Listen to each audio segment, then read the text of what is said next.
Karena kalau kita lihat di Pandeglang dan di Lebak yang paling dibutuhkan masyarakat, mereka sering teriak adalah jalan poros desa. Ya, saya mengulang kembali terkait dengan adil harus mulai dari pikiran. Bagaimana cara pandang Ibu terkait dengan luas wilayah Banten seluas 9.000 km persegi lebih. Dan kemudian bagaimana cara pandang kita terhadap Pandeglang dan Lebak, di mana Pandeglang Lebak dengan luas paling luas di Provinsi Banten, namun fiskalnya masih sangat kecil. Tidak bisa kita bandingkan dengan Kota Tangerang, tidak bisa kita bandingkan dengan Kota Tangerang Selatan, apalagi kita bandingkan dengan Tangerang Selatan. Saya ingin memberikan sebuah pemahaman yang sama. Luas Kabupaten Lebak adalah sekitar 3.300 km persegi. Itu lebih dari sepertiga Banten. Dengan kemampuan fiskal PAD hanya kurang lebih dari 300 miliar. Coba bagaimana kira-kira kita harus mencarikan solusi untuk pembangunan berkeadilan. Terima kasih. Baik, kami persilakan kepada calon gubernur nomor urut 1, Ibu Airin Rahmi, untuk menjawab pertanyaan dari calon gubernur nomor urut 2. Waktu yang diberikan 3 menit dimulai dari Anda menjawab. Baik, terima kasih Pak Andra. Tangsel dimekarkan sebagai daerah baru karena ingin ada percepatan pembangunan, memperpendek jarak birokrasi, dan juga tentunya saat saya jadi wali kota, saya pun juga ngantor di kantor kecamatan, APBD hanya 125 miliar, APBD hanya 1,2 triliun, PAD 125 miliar, jumlah penduduk yang banyak. Yang penting adalah komitmen dari kepala daerah untuk memastikan kebutuhan masyarakat itu ada di mana. Mudah-mudahan Bupati Pandeglang, Bupati Lebak memiliki komitmen yang sama. Karena kalau kita lihat di Pandeglang dan di Lebak yang paling dibutuhkan masyarakat, mereka sering teriak adalah jalan poros desa. Kalau kita bicara anggaran, saya turun ke lapangan, Pandeglang sumber daya alamnya sangat luar biasa. Tinggal bagaimana kemauan dari pemerintahan daerah bersama-sama nanti insya Allah sebagai saya gubernur, insya Allah amin. Yuk sama-sama kita naikkan industri pariwisatanya. Bagaimana travel time dan transit time kita dorong. Di situ ada pertanian, saya datang ke Cimanuk, banyak lahan pertanian yang luar biasa. Pemerintah petani bercerita, Bu Airin pupuknya seperti apa. Maka APBD di Kabupaten Pandeglang, APBD di Kabupaten Lebak sama-sama fokus apa yang harus dikerjakan.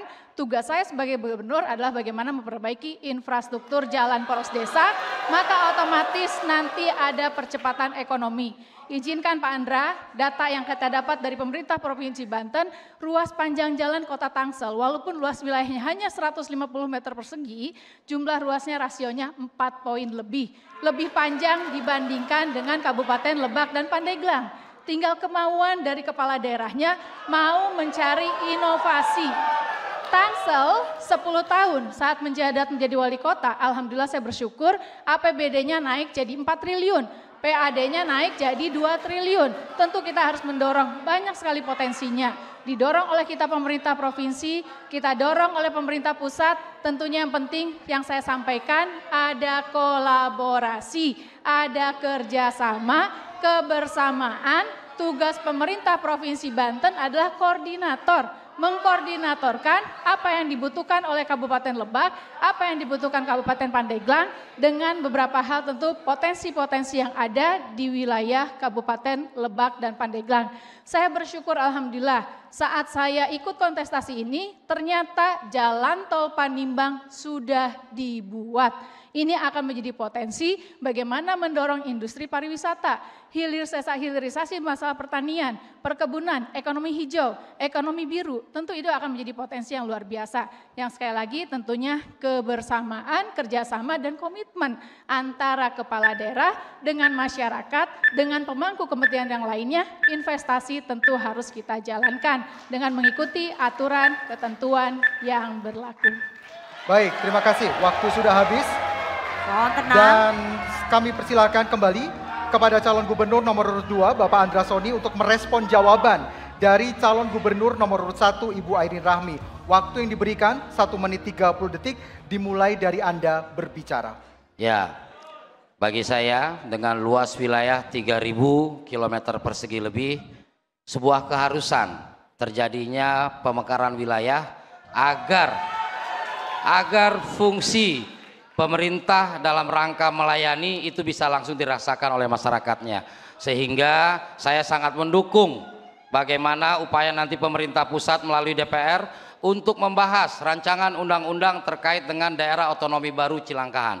Ini merupakan sebuah keharusan bahwa Kabupaten Lebak dari zaman sejarahnya, bagaimana Multatuli dengan Duisdekernya, bagaimana kita melihat posisi Lebak yang terlalu dieksploitasi dari zaman penjajahan, Cikotok dengan emasnya dan sekitarnya dan sebagainya, itu membuat kita sedih miris bahwa hari ini dengan luas wilayah yang sangat luas lalu kita bandingkan dengan daerah perkotaan. Itulah yang maksud saya, pembangunan bahkan pemikiran kita harus mulai sudah adil sejak dalam pikiran apalagi perbuatan. Terima kasih. Baik, waktunya masih ada, cukup. Dan kami memberikan kesempatan kepada calon gubernur nomor urut 1, Ibu Airin, untuk menanggapi kembali respon dari calon gubernur nomor urut 2. Waktunya 1 menit 30 detik dimulai dari Anda berbicara. 8 kabupaten kota sudah saya datangi, 155 kecamatan sudah saya datangi secara langsung, 1.500 lebih desa datang sudah saya datangi. Perbedaan permintaan pasti ada, namanya masyarakat ingin meminta. PR kita dan tugas kita sebagai pemimpin adalah mendengarkan apa yang dibutuhkan oleh masyarakat. Khusus untuk wilayah selatan, otonomi daerah baru juga bisa sangat mungkin dilakukan. Mudah-mudahan insya Allah kita doakan Pak Prabowo dan Mas Gibran dilantik. Mudah-mudahan ada untuk moratorium undang-undang daerah otonom baru itu bisa dicabut sehingga ada pemekaran. Tapi bagi saya, pemekaran bukan hanya untuk selatan saja. Wilayah Kabupaten Tangerang pun juga perlu dimekarkan. Karena jangan hanya melihat selatan dan utara, tapi apa yang dibutuhkan. Daerah otonom baru dalam rangka memperpendek jalur birokrasi, dalam rangka meningkatkan daya saing daerah, dan yang paling penting celah fiskalnya ada atau tidak.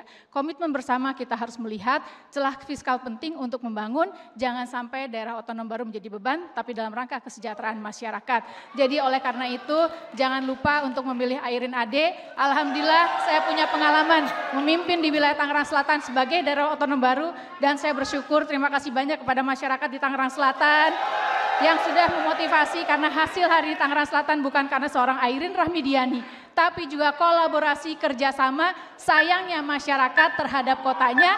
Tentu saya berharap saat jadi gubernur dan wakil gubernur, sayangnya orang Banten terhadap provinsinya, itu akan menjadi motivasi percepatan pembangunan di Provinsi Banten. Baik, waktu sudah habis.